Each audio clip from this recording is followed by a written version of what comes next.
Lots of us discuss race with our friends. We discuss about other groups, but very seldom do we talk to people outside our own ethnic group about race. So this is an opportunity to get to know about different ethnic groups, what their experience has been here in Oregon, and and to give you some ideas about what you can do to help make the experience of the people who are here now better, and for those that are coming in the future. And to also enlarge your experience.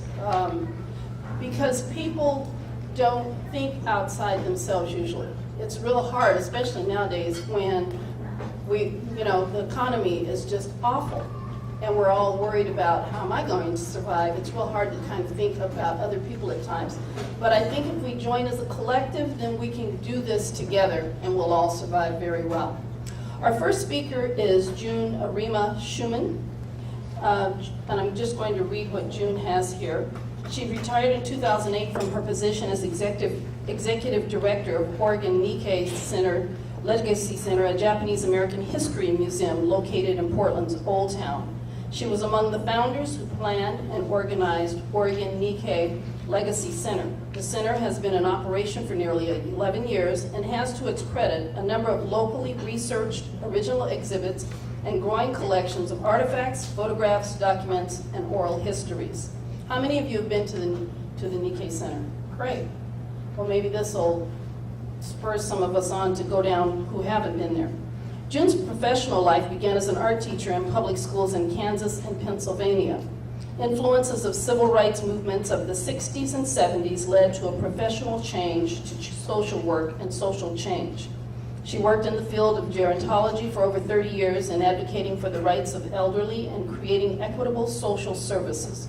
Currently, June serves as co-chair of the board for Asian Pacific American Network of Oregon. She is also a performer with Portland Taiko. Beat the drums? Whoa, those drums. If you haven't seen the Taiko before, you need to go. That is something to behold. June is a Japanese American with her upbringing in both Japan and the U.S. Her mother is Nisei from Seattle. That means first generation. Second. And from Seattle, Washington, and her father was a Japanese national. During World War II, June's family was separated on both sides of the country at war. June, her mother, and sister were in Japan, where her maternal grandparents and aunts were in the United States. The family was reunited in 1953. And if you know anything about the history of World War II, you know that this was not a good occasion for their family. So I'd like to, and Tim gave me a little preview of June. I haven't had the pleasure to hear June speak before, but he said she is a wealth of information and a very knowledgeable person, so I'm very excited to introduce to you June Arima Schumann.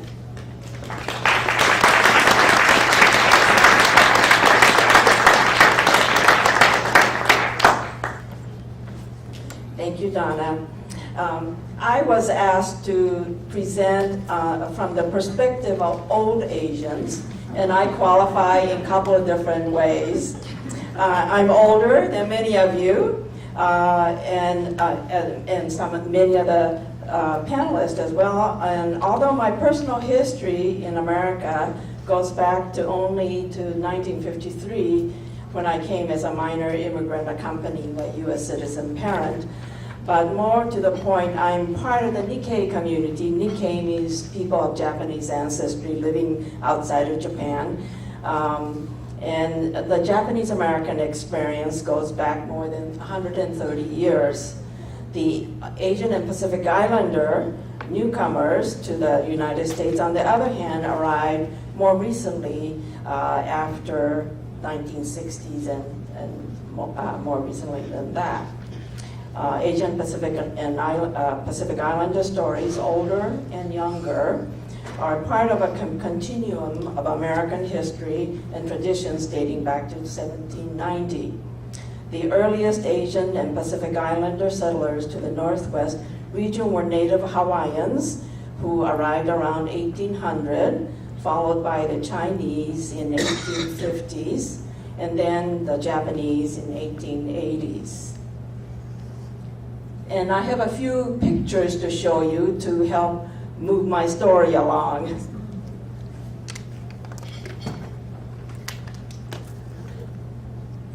see if I can work this. There. This is a photograph of Japantown, Merchant Hotel building where the Oregon Nikkei Legacy Center is now located on 2nd Avenue.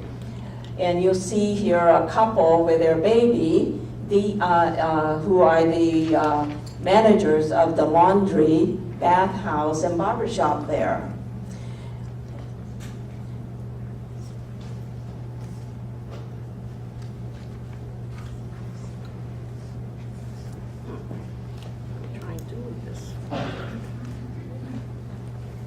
There. Here's a picture a few years later. This is a Japanese community entry for the Rose Festival from 1920. This was one of 4 or 5 annual entries by the Japanese community. And it's one of my favorite pictures because it is so unique and so unlike what we see in the Rose Festivals these days. This is all made from vegetables. So if you look carefully, you can see where the onions are and the potatoes are and carrots and things like that.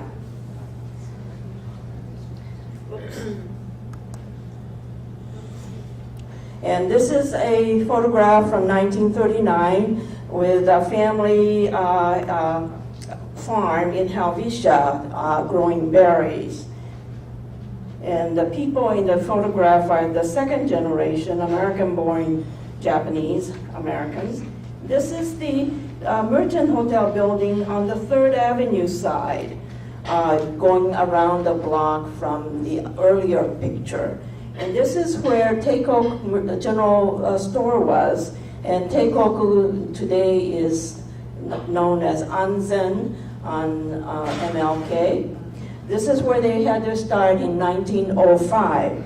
And if you look carefully, and I don't know if you can see from where you are, but the window has a picture, a sign says evacuation sale.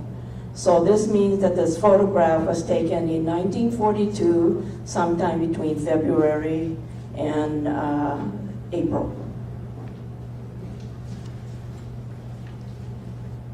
So what I want you to know about these pictures is that the earlier couple of pictures, first 2 or 3 pictures show a thriving business and families, people making a go of it as residents in Oregon, raising families, starting businesses, and making farming a financially successful enterprise. And then this last picture that you see here shows things coming to a halt very suddenly. In 1942, effectively, Japantown was shut down when FBI came around shortly after December 7 to padlock all the businesses. And then I'm going to give you a quick timeline. This is a very brief timeline. On the table I saw a much more comprehensive timeline in one of your handouts on the table, so that'll be a good piece to take for future reference. As I said earlier, our history began in 1790 when our U.S. government enacted one of the earliest naturalization and immigration act that prohibited citizenship except for free whites.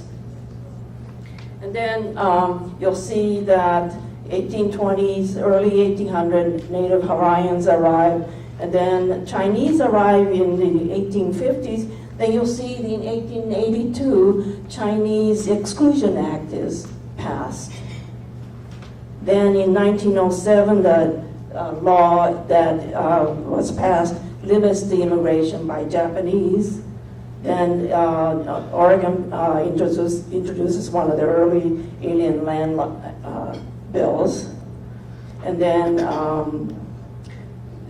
further on, immigration of persons ineligible for citizenship is banned. But that's really important because Asian immigrants, by and large, were not allowed to be citizens going back to the 1790 law, which means that almost all Asians were no longer allowed to come into this country. Then Oregon was often a place where mob riots, mobs were organized to massacre Chinese in 1887 in the gold mining area. Japanese workers in Toledo, Oregon, were routed out of their homes in fear of Japanese taking over the white people's jobs. And there were incidents, similar incidents in places like Medford and in Portland as well. But the final thing about this slide that I want to point out is in 1942, before the federal executive order 9066 was passed, Portland City Council passed an ordinance banning, rescinding all business licenses. And so here's a city council that took very speedy initiative to act against the Japanese business people. And then by May of that year, all of the Japanese were removed from their homes, businesses, schools. And you'll see people were rounded up into the Portland Assembly Center. Children, old people, as well as young working adults were all taken in. More than 120,000 people were detained in 10 internment camps and other Department of Justice prisons. And about 4,000 of them were from Oregon.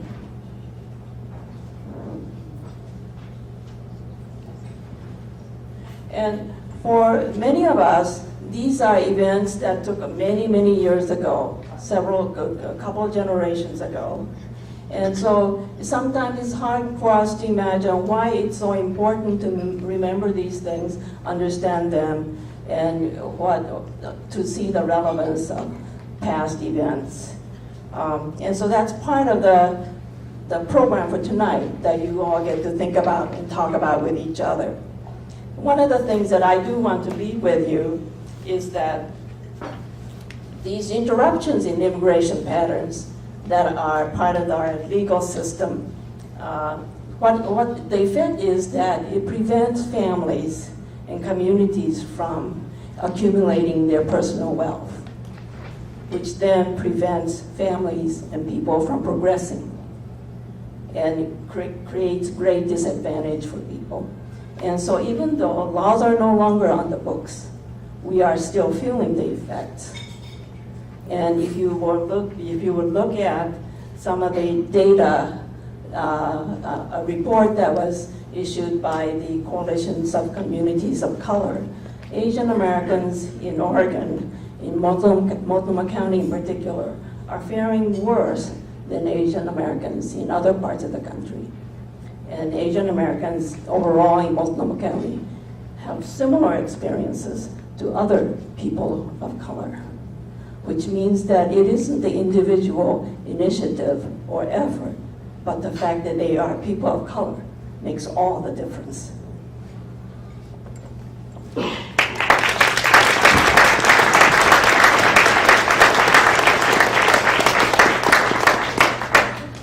Thank you, June. Recently on TV, I saw a program, and June's question, what happened in the past have to do with today, was very interesting because it was research. And the research, of course, they always check out the animals, the primates and everything, but what they came up with is that the stresses of the past generations are passed down in the DNA to the future generations. So when people are oppressed and raids, think about this, how would you like to be in your home sleeping tonight and some mob came up and attacked your home? That is a stressful event that stays with you forever and is passed down as a family history, but it's also passed down in your DNA. And as a result, many people of color suffer from high blood pressure, and other internalized stress diseases. So those are some things to think about, as what has all this got to do with PEZ. It has a profound effect on us today. Right now I'd like to introduce Ronald Polo Catalani, and he's going to kind of give a summation, so kind of summarize what this is all about so we can move forward. Polo?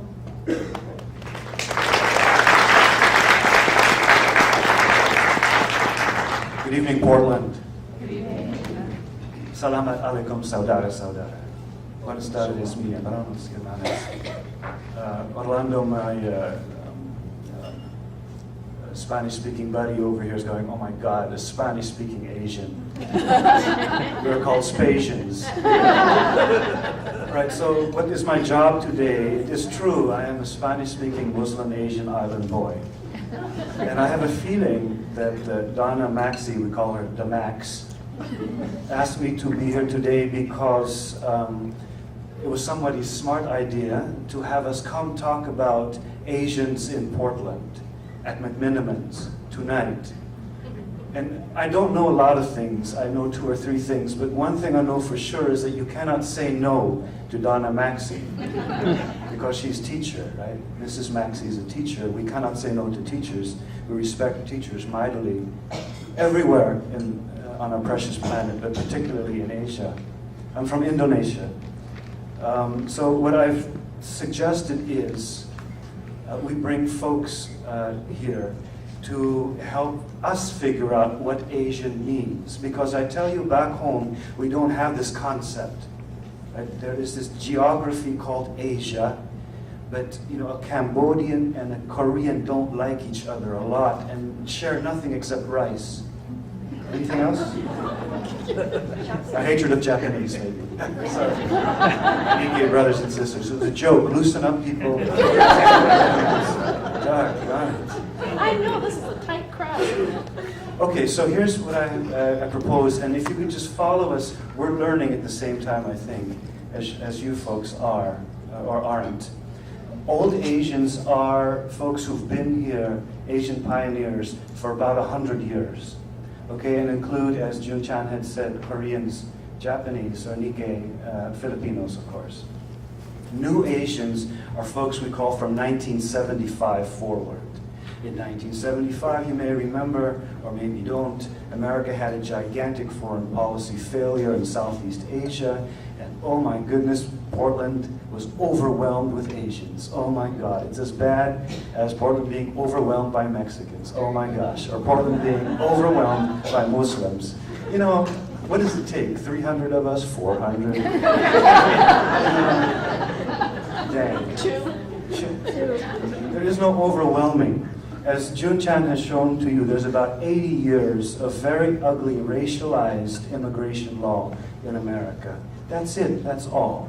For the rest of the history of our wobbly world, families have always moved north to south, east to west, and back again. Always. We never had this conception of being excluded, you know, or expelled. This is all new. This is called American immigration policy. So what's happened here is these folks came from this other hemisphere, and now we are in America trying to figure out, well, how are we going to be Asians? So we have the old Asian crew, and then we have the new Asians with Tat Nguyen forward. Tat, you may know, heads up there's 2 parts of the juvenile justice system in Multnomah County, the counseling part and the spanking part. I believe he does the counseling part. And then another Vietnamese sister does the spanking part. How cool is that? And then we have Nita Shah, who is from another generation, another era, immigrant era, of very savvy, cosmopolitan, well-educated, well-fed, good-looking Asians in America. Again, very different. Refugees have a hard time going back home. I'm a refugee. Tat Nguyen is a refugee. But these folks have this idea, like Mexicans in Oregon, that we are a circulating system of people, money, and ideas. They go back home to take their kids to be with grandma for the summer. They bring grandma here to be with the kids during school year. They go back home to find a pretty wife. They go back home to find an ugly husband. There's just this constant, movement of ideas and money and people. And that is the new face of America. That old idea of our families, your grandparents, your great-grandparents, coming here with a broken heart is over. It's done. That one-way steamer from the old days is over. When we first came to Oregon in the rock and roll 60s, we almost went back 3 times. When Reverend King was murdered, when Bobby Kennedy, that handsome president's son, was killed, and then when I was selected for the draft lottery. Some of you younger folks may not know this, but you used to draw your birth date to go on an American war. What a concept. So my father always turned around and took us back those 3 times. But from those days forward, things have shifted, have changed a whole lot. In those days, my mom's sisters didn't tell her that their mother had passed away because they knew it would break my mom's heart. And women think if you don't tell somebody something, Asian ladies think it will be better. So my mom found out, of course, but in those days you made long-distance calls, and we didn't have it in our budget to make a long-distance call. We didn't have the money. It's over. Nowadays, I get out my laptop and I can Skype and see the faces of my relations, both in Europe and in Asia. Cell phones. We do things now that only our auntie shamans used to be able to do. See across the ocean, talk to people who aren't in the same room.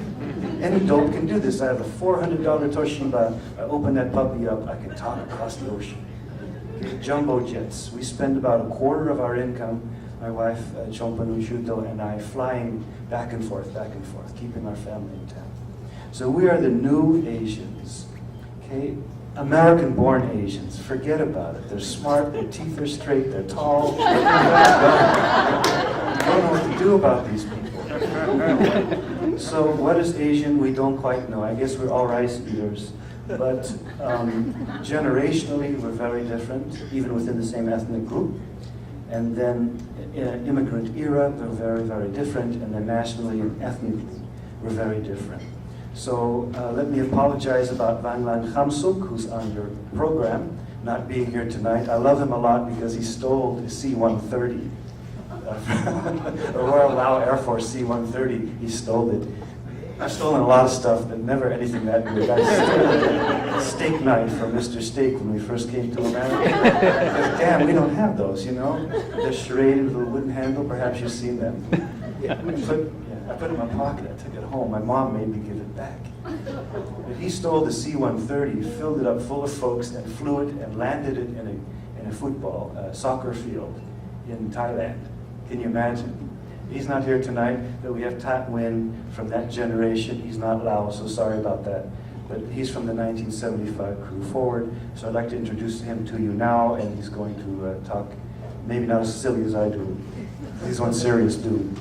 Okay, Tat Nguyen is the founder of Asian Pacific American Network of Oregon, one of the heavy lifters around here in our work with police, with schools, community uncles and elders, of course. Tat Nguyen.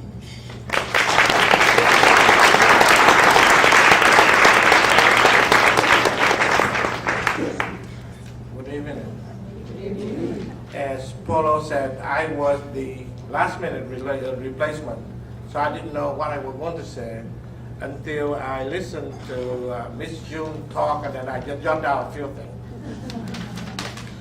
So hopefully it will be informative. So I'm going to fast forward what Miss June was talking about, the Asian period in Oregon until 1975. Now, before April 30th of 1975, there may be 10 Vietnamese in the whole state of Oregon. Maybe 4,000 or 5,000 in the whole United States. All right, so if you guys, most of you probably too young to remember, April 30th, 1975, if you watch TV, you see the evacuation, right? A lot of helicopters on the top of the tall building, get the refugee who are lucky to climb up on the helicopter, and they took them out to the naval ship out in the international water, and then they pushed these helicopters down to make room for other helicopters. So my story, my generation is similar. Some of us didn't get onto a helicopter, some of us get into the ship. That the few lucky of us. And then the rest of people get on these little boats. And based on some of the research, half of the people on those small boats did not make it to America. Only about 50% make it. So that's the story that I want to tell. That's my generation. That's how we come here. So I was one of the lucky that get on the ship, not the helicopter, the ship. And my ship was sinking in the ocean.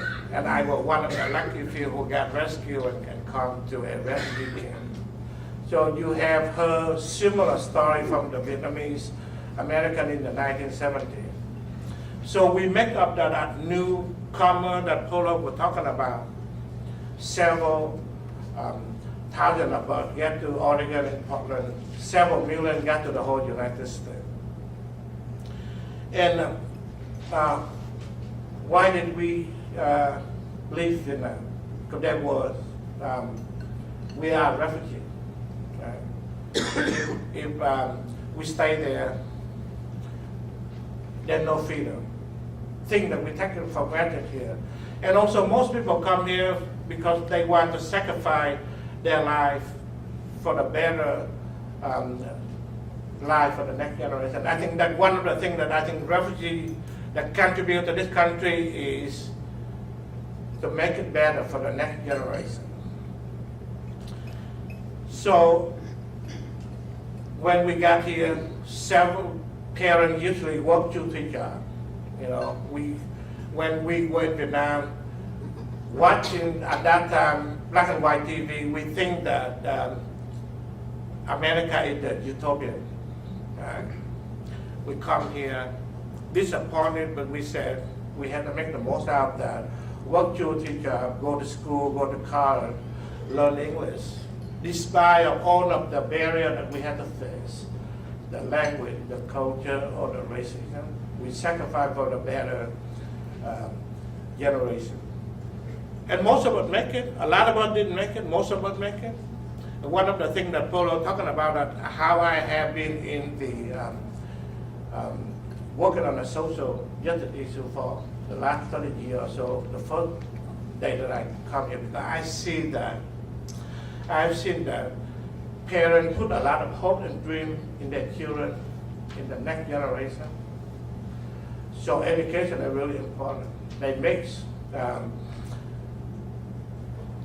students, I was a little bit older than, but younger kids. We would go to school, and then we go back, and then we study, we're doing homework. In the summer, the whole summer, like if I'm in the 8th grade, in the summer I would study for the 9th grade next year. So next year when I come to school, the teacher actually didn't teach me anything, because I didn't learn all of that. And I come back, and then they would hire a private tutor to teach me for the next grade level. So actually the educational system in the US didn't do anything for the Asian kid actually. And most of the kids who can afford that didn't make it. So I see a lot of hope and dream being destroyed. And I see that for other kids from other race and ethnic group also. You know, you guys have heard about the pilot from school to prison. I have been in the juvenile justice system for the last 20-some years. I see that happen. I see dream and hope destroyed. That's why I'm working on this very issue. So several thousand of us in Oregon, million in the United States struggle, this generation struggle, trying to make it, and something miracle happened. High tech, right? We become the best contributor to the U.S. economy. Microsoft, you name it, all the Silicon Valley, intel, and a lot of younger generation that American-born Vietnamese that Polo was talking about, other immigrant refugees become the CEO of some of these companies. Yeah, contribute $1 billion to this community. And the story didn't end. Many people didn't recognize it. Several hundred of thousands didn't make it. They still working. Minimum wage, they still working guilty job. But one thing great about this generation is if we are not successful, guess what? We'll start with next generation. We're gonna make sure that we help each other in our community. So make sure that the next generation will be successful. And if they not, we'll start all over working for the next generation. So with that, I'm going to leave some of the story for Thomas, American-born here. But that's my story, and because of the interest of time, I want to end it here.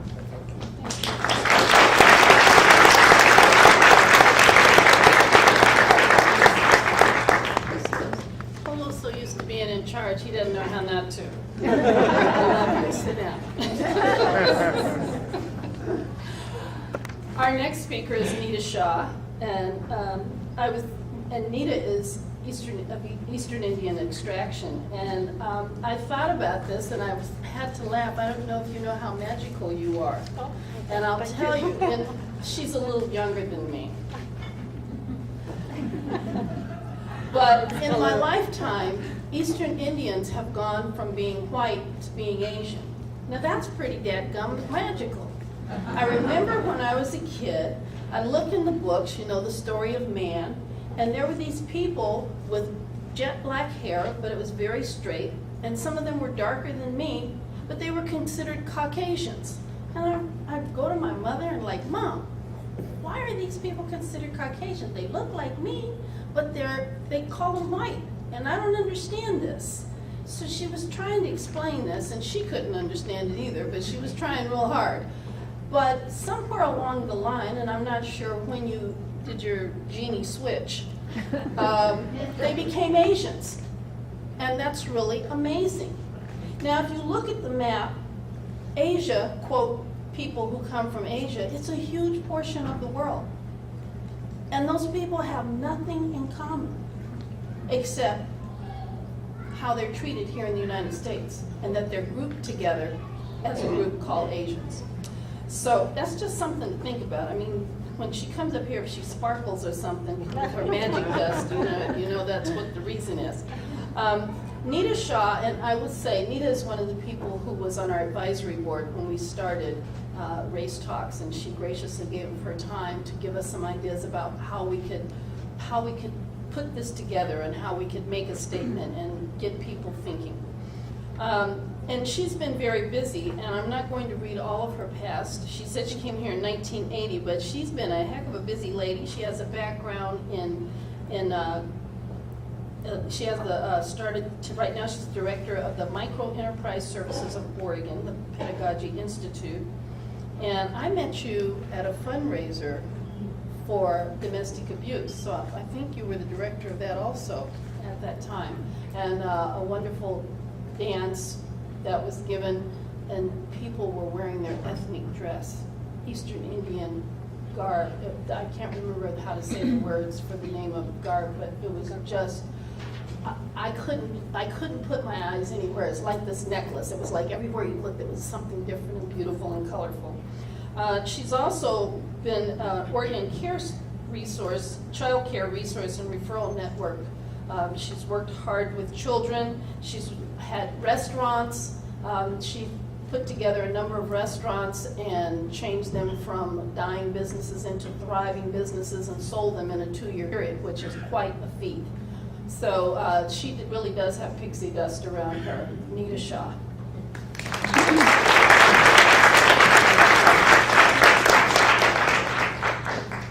So I'm not as big as Donna has made me out to be. Hello, everyone. I'm Nita. Been in Oregon since 1980, and in America since 1978. So going back to the history of how, as far as I know about India, there were Aryans in the northern part, and still if you go to India today, the Kashmir and that region, it's blue-eyed, blonde people. And then there were the Dravidians in the south who were from Africa with all the African features. And so we in between got to be the way we are. So we are all from the middle part. I'm from the middle part of India. I was thinking on how I could share my experiences in America with you all, and thought I could just give some personal stories, the old and the new, even though I'm from the middle age, according to Polo. I'm quite old now. I have 4 children raised here, born Americans and loving Americans. And then I do have my elderly parents who live with us, who are completely old generation conservative Indians who wear the Indian garbs and only talk Indian and only eat Indian food. So I do feel like I'm in a middle age and get pulled both ways. It has been a very huge adjustment on being an Indian, but then being pulled by my parents as traditional, and then pulled from my children as being Americans. And they want to go dating, and my mom says, "Oh no dating, it has to be an arranged marriage." So it's been an interesting experience. In 1978, when I came to America first, I was quite young, and we landed in Houston. So before I came to America, I was reading about Texas, and I thought there would be cowboys on horses, and I was looking forward to seeing all that. And when I came to Houston, there were no cowboys on horses, it was all cars and cement roads. So that was my first culture shock when I came here. It was a very, very hard adjustment. It was all these dreams that you hear back in our countries about America, and your dreams and how beautiful it is and how prosperous it is, and so you come with all these huge dreams. But then when you land here, there are so many challenges. So that was my very first experience in America. Was for the first time I felt very low, because I suddenly felt that, oh, I'm brown and I'm not white. I had several experiences that were quite racist, and never in my life had I faced that. So it was a real shock to see a human being treated that way. I say this not to feel bad or make you feel bad, but how things have changed, and it's really exciting to see what has happened to Portland especially. We came to Portland in 1980 because my husband's job landed us here. And we have stayed here. We love Portland. Though when we first came to Portland, I know that we would call for apartments to rent an apartment, and they would say, yes, we have a free, we have apartments. And when we would go to visit it, they would see us and say, we don't have. So that's what Oregon was 30 years ago. And now to see how wonderfully changed it is, it's very heartening. However, all those experiences kind of defined how we raised our children. When they would go out, of course it was almost like what Donna was saying, our DNA changes, and so we pass it on. We pass on those experiences to our kids. And when the kids would get excited that, oh, my friend said this, we would always caution them that, remember, you're not from this country, maybe they are saying this to you, but maybe it's not true. So we did tell that to our kids, and thankfully they didn't believe us, because those were not their experiences. But we did pass this on to our children.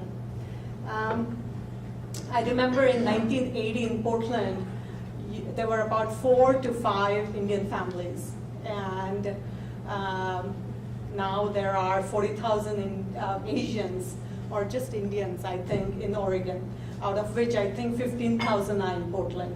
So our community has really grown vastly. Most of them came because of Intel and Mentor Graphics and Tetronics. Usually, people from India are professionals. They have come here for professional jobs, engineers or doctors. We tend to force our children to go into those fields also, though they have started fighting us back, and which is great.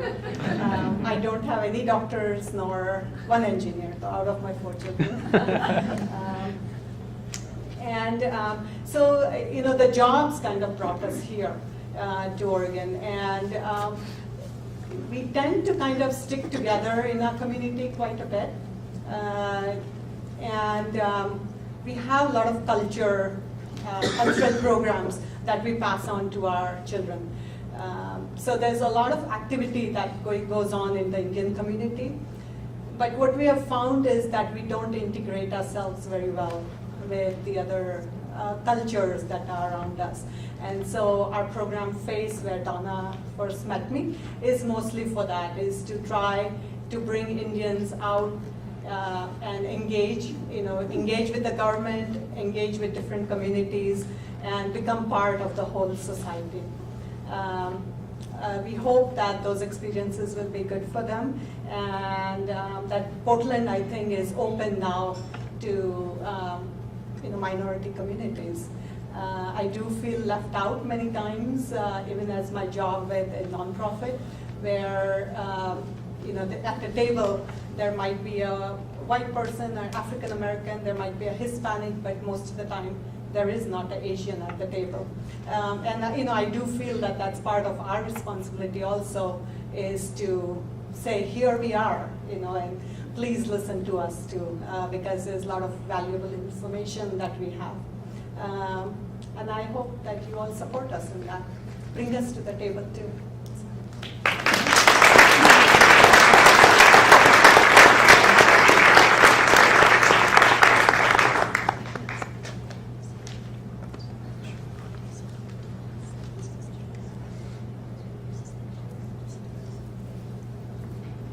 Okay, our next speaker is Thomas No, and as Polo said, he's one of those people with straight teeth.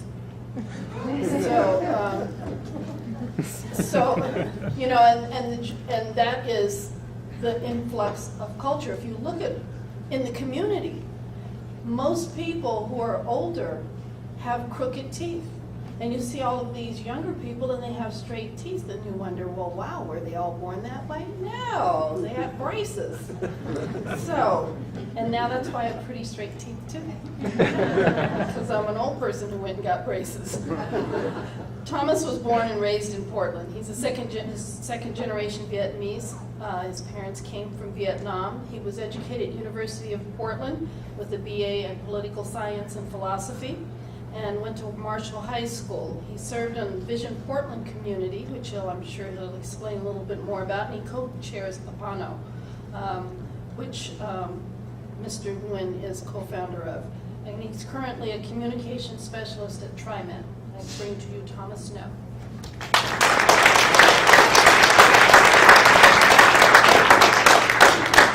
Thanks, Donna, and thank you, Polo, for inviting me. I got the invitation earlier today. But I'm really, really honored to be here. And I think today I'm going to talk a little bit about identity. I think the fruits of my parents and their parents, and for many new communities, one of those fruits is identity. For example, we're talking about eating rice and how that's something we share in common. Well, I'm trying to switch rice out with quinoa. So I was born here in Portland, Portland Adventist Hospital, just right on the east side of I-205. My mom thought that I should just learn English and that'd be it. And so my Vietnamese is not that great. I can sort of maintain a conversation. But I'm also, if you were to look at me, just pick me out from a crowd, what ethnicity would you think I am? Any guesses? So I heard Hispanic? American Indian. Okay, American Indian? Japanese. Filipino, Japanese. Thai. Okay, Thai. So I'm actually 1/4 Indian. My grandfather on my mom's side is from outside of Madras or Chennai in the state of Tamil Nadu. And so that's why I'm a little bit darker. And that's why in middle school I was called Beaner once. So it's, I remember being a little bit shocked, but not really. It wasn't quite like being offended, but it was like, oh, so you're going to be racist, but you can't even be a good racist. So it was just utterly confusing for me. My parents came here, as Polo and talked about, as a result of a foreign policy failure from the United States. My father was helicopter pilot for the South Vietnamese Air Force. He was flown to the U.S. to learn how to fly and came back and fought in the war. My mom worked for Air America, and so she was involved very much in the war. And then they came to the U.S. right at the end, April 30th, 1975. They left Saigon. The mortar shells were, raining before them as the planes were leaving and the helicopters were leaving. And they came here. Their first couple of years were in Lincoln, Nebraska. So from tropical Vietnam to nice old Midwestern Lincoln, Nebraska with snow.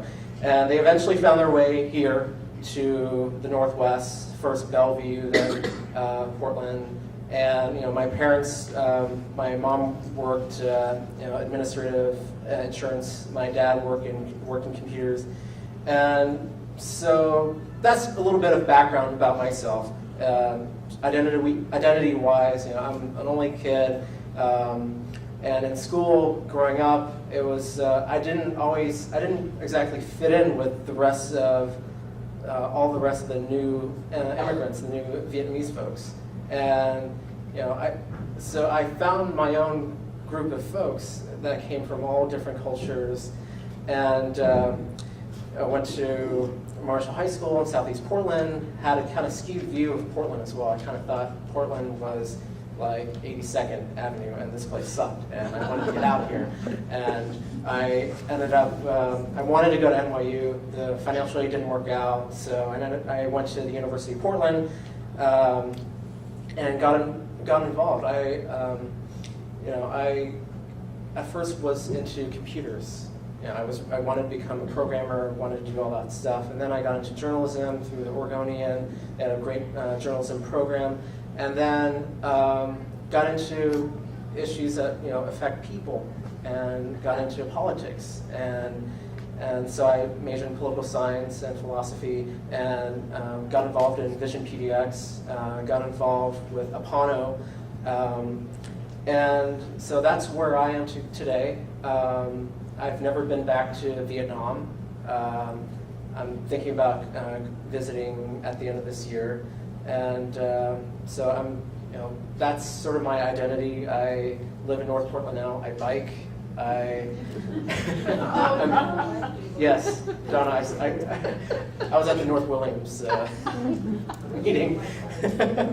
But at the same time, I'm different from many of my peers, my Vietnamese peers. Vietnamese Americans in Multnomah County, this is from research from the Coalition of Communities of Color, Vietnamese Americans in Multnomah County make on average $13,500 less than their Vietnamese peers in the rest of the country. And then versus if you're white and you're in Multnomah County, you usually make $3,500 more than your white peers in the rest of the country. So there's a few things going wrong here, and first step is awareness, and it's great to have these talks. And so I'm really honored to be here, and hope to have a productive conversation. Thank you.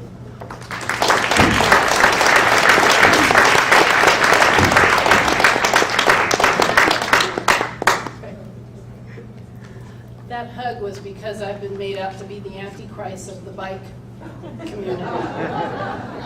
Which, don't believe everything you read. Don't believe everything you read. I was misquoted numerous times. And if you saw my pictures, I'm sure you're thinking, that couldn't be her because she looked like, that's kind of the person she is. Anyway, our next speaker is Renault Lantang Sayeng Catalani, better known as Polo. And his family was expelled from Indonesia when he was a child, and they settled in Amsterdam, then resettled in Salem. He's an immigrant community lawyer on the West Coast and a political asylum attorney in Southeast Asia, and a fellow of the International Court of Justice in The Hague? The Hague. In The Hague, not The Hague, The Hague. My accent is really bad. He is an essayist for the Asian Reporter for Oregon Public Radio and author of Counterculture, Immigrant Stories from Portland Cafe Counters. And you might be familiar with him with colored pencils. Isn't it colored pencils? Yes. Yeah. I've got my colored things going on, papers, pencils, I'm a little confused. Polo manages the city's New Portlanders programs. And one of the things that I think is really to Polo's credit is the Asian community is so diverse, but he has managed to touch all of the fingers of that community, and he has earned their respect and their trust.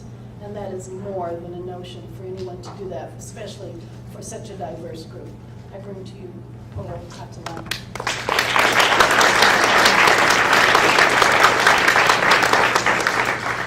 Well, the truth is, I've been in everybody's nasty business, and I can extort anyone at any time. Because I've been lawyering here since the early 80s.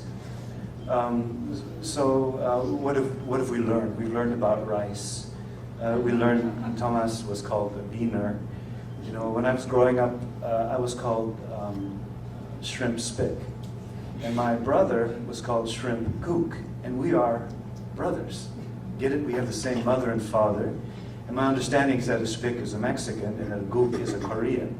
Back then. Now gooks are Vietnamese and the rest of the rabble over here. But when we were growing up in Salem, we had Korean adoptees and we had Mexican farm workers. So to white Salemians, you had to either be one or the other. And I was obviously not Korean, I was obviously Mexican. That's no disrespect to my Latino brothers and sisters, but I'm not Mexican. It's like Thomas was saying, get this right.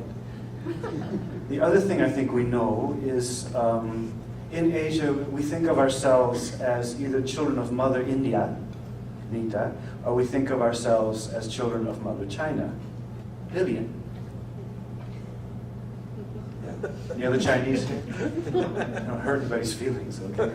And so, you know, in our area of cultural confluence, India to Bangladesh to Myanmar or Burma to Cambodia, Thailand, Malaysia, Indonesia, we have Mother India's influence, and we have great reverence for that past. And then the other parts of Asia, we have Mother China's influence, including, as much as folks hate to admit it, Korea and Japan and Vietnam. About Vietnam. So there is things holding us together, and these are these core cultural features, I suppose, from Mother India or Mother China, and we bring them to America. The other thing that holds us together is we all have had a life before we came here. And this is very hard for us to try to say to the generous hosts in our new neighborhoods. We had a life before we came here, a really rather elegant and articulate life. And many Americans are not quite used to this because America has worked real hard to break the hearts of African Americans' lives, you know, or break the past of American Indians' lives. This didn't happen to us. It's in my memory. It's in those jumbo jet rides back 3 or 4 times a year. We have a life not just in America. So, for example, in our homeland, in Indonesia, we think of Vietnam, we think of them as the toughest SOBs in the neighborhood. Don't fight with them, are you nuts? They fought China for 800 years and whooped them. They fought France for 80 years and whooped them. They fought America for 8 years. You know, so when America came to our neighborhood, they thought they were going to interfere in their family fight. We're going, oh my God, no, don't do it. You're going to get hurt. This cannot end well. But Americans didn't check with us. So this is kind of what we're saying here tonight. We are really kind of cosmopolitan people. As much as America needs for us to be miserable and minuscule minorities. And this is true from my African cousin over here, Kofi Desu. We have a long, elegant history which we bring here. Ask us. In fact, we intend now to lead. We intend now not to follow anymore. We have seen what happens when ethnic minorities in America follow the mainstream. We're not so happy about it. So without asking now, we're going to begin leading. It's not an insurgency. Take a deep breath. No jihadis in the room. I'm Muslim, I can say that. But for us to follow is no longer workable. It's not happy. It's not healthy. Not for us, certainly. Not for mainstream America. We need a more cosmopolitan country. We've only cut ourselves off from families moving for 80 years. Not enough to do permanent damage. So thank you so much, Donna, for inviting us tonight. I think we have some more intimate little conversations. But we are so grateful, truly, always to be asked to speak, because some of my cousins over here are more bashful than me. They didn't go to law school. I paid $80,000 for this, mind you. I'm still paying it back 30 years later. So I'm going to get every penny, every moment that I can. Thank you for your time tonight, for your patience, and we look forward to getting a closer conversation.